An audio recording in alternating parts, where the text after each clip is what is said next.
to Lieutenant General Jerry Boykin right now, the former Deputy Undersecretary of Defense of this country, the former Delta Force commander. General, what do you think Vladimir Putin is going to do? Yeah, I tell you, I'm not sure, and this was such a critical call today. But we need to understand the Russians really understand us. They study us, they understand us, they assess us, and they assess our leadership. And I will tell you, that's one of the reasons that Donald Trump was reasonably effective with the Russians, is that he was unpredictable. They could not figure him out.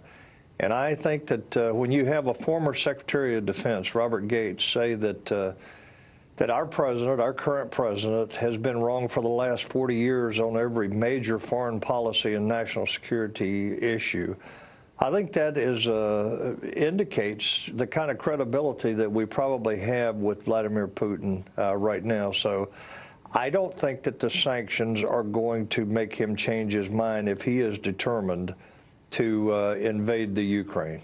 You know, he's had these sanctions and a lot of it in effect for it seems like years now, and it's not altered his pretty bellicose language and behavior. So even assuming you can shut down the Nord Stream 2 oil pipeline, I'm not sure that would move the needle for him either. But what happens next?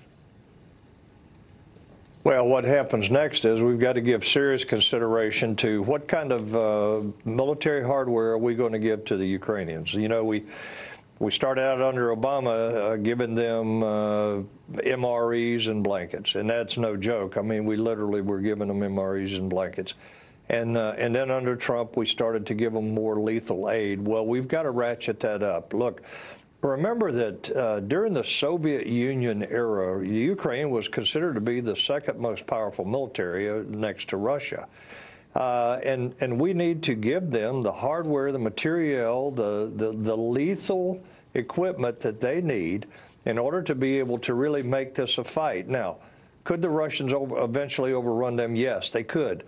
But I'll tell you what is important. It's important that if they invade, that there be some large casualty numbers in the Russian column. And that is because the Russian people got tired of it in Afghanistan, and they kept asking, why are we getting our sons a home in body bags? And that made a big difference. And I think that if he gets in there and gets bogged down, he being Vladimir Putin, if he gets in there and gets bogged down against more force than he anticipated, it's going to be a very rough situation, and I think that he is going to be in trouble because the Russians are not willing to accept a lot of casualties anymore. Yeah, we've learned that from Afghanistan in the late 70s and 1980. I am curious, though, General, what you make of some Republicans' call to send U.S. troops to the region, or not far from the region. What do you make of that? Well, that's fine. I'm okay with that, but I don't think we should think for a moment that is necessarily a prelude to us getting engaged militarily in the Ukraine. I think that it would be more a show of force, and I think it would be more supporting our allies. You know, Poland is very vulnerable right now. Right. Poland is the country that we've really got to be watching right now because they feel insecure.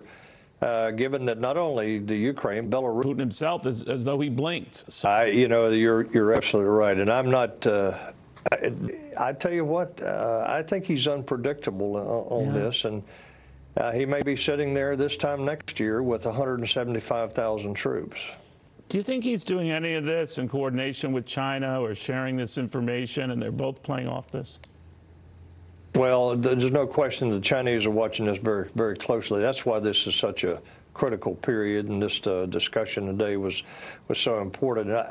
I'm sure that through his embassy in Beijing, that he is certainly advising the Chinese as to what we're doing. I think that there's no question about it. I think he's letting them know. He's making them part of this in terms of the information flow.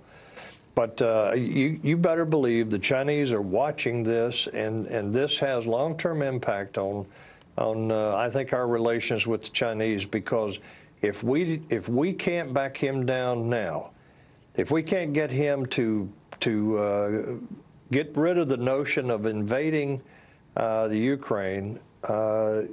Stand by Taiwan. Stand by. You're next. And that's not a good thing. Got it. General, very good chatting with you again, and thank you as well for your incredible service to this country. Jerry Boykin, the former Deputy Undersecretary of Defense, former Delta Force commander.